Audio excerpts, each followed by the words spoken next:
আকৌ আহিছে মহামাৰী চীনত দেখা দিছে এক ৰহস্যজনক ৰোগে হিউমেন মেটাপনিউমিয়া ভাইৰাছৰ সংহাৰ সমগ্ৰ এছিয়ালৈ বিয়পিছে এই ভয়ংকৰ ভাইৰাছ চীনৰ উত্তৰ অঞ্চলৰ লগতে সমগ্ৰ এছিয়াত বিয়পি পৰিছে এই ভয়ংকৰ ভাইৰাছ চীনৰ ৰোগ নিয়ন্ত্ৰণ আৰু প্ৰতিৰোধ কেন্দ্ৰই নিশ্চিত কৰিছে যে উত্তৰ চীন আটাইতকৈ বেছি প্ৰভাৱিত হৈছে এই ভাইৰাছত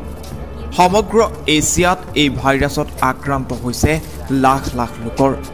নতুনকৈ সংক্ৰমিত এই HMPV ভাইৰাছে সকলো বয়সৰ লোকক সংক্ৰমিত কৰিব পাৰে বিশেষকৈ শিশু আৰু বৃদ্ধসকলৰ মাজত এই শ্বাস প্ৰশ্বাসজনিত ৰোগৰ ঘটনা অতি দ্ৰুতগতিত বৃদ্ধি পোৱা দেখা গৈছে শিশু যিসকলৰ ৰোগ প্ৰতিৰোধ ক্ষমতা এতিয়াও সম্পূৰ্ণ বিকশিত হোৱা নাই আৰু বৃদ্ধ যিসকলৰ ৰোগ প্ৰতিৰোধ ক্ষমতা দুৰ্বল সেইসকল ব্যক্তি এই ৰোগত অধিক আক্ৰান্ত হয় এই ভাইৰাছৰ অৰ্থাৎ এই ৰোগৰ লক্ষণ হৈছে চৰ্দি আৰু ফ্লুৰ দৰে জ্বৰ কাহ নাকেৰে পানী ওলোৱা কেতিয়াবা উশাহ লোৱাত কষ্ট হোৱা ইয়াৰ ফলত নিউমোনিয়াৰ দৰে জটিলতাও আহি পৰিছে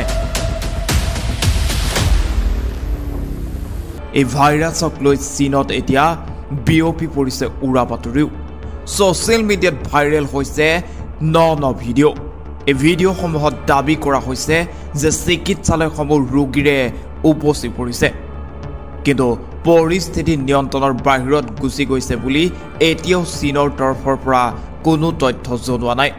এই সন্দৰ্ভত চীন চৰকাৰ বা বিশ্ব স্বাস্থ্য সংস্থাই কোনো আনুষ্ঠানিক সতৰ্কবাণীও জাৰি কৰা নাই ৰোগ প্ৰতিৰোধৰ বাবে পৰিষ্কাৰ পৰিচ্ছন্নতাৰ দিশটোত বিশেষ যত্ন লোৱাৰ আহ্বান জনাইছে চীনৰ চৰকাৰে ভিৰ থকা ঠাইত মাস্ক পৰিধান কৰাৰ লগতে অসুস্থ হ'লে ঘৰৰ ভিতৰতে থকাৰ আহ্বান চীন চৰকাৰৰ বিশেষকৈ শিশু আৰু বৃদ্ধৰ স্বাস্থ্যৰ ওপৰত চকু ৰখাৰ লগতে প্ৰয়োজন হ'লে তৎক্ষণাত চিকিৎসকৰ সৈতে যোগাযোগ কৰাৰ পৰামৰ্শ প্ৰদান কৰিছে চীনৰ স্বাস্থ্য বিভাগে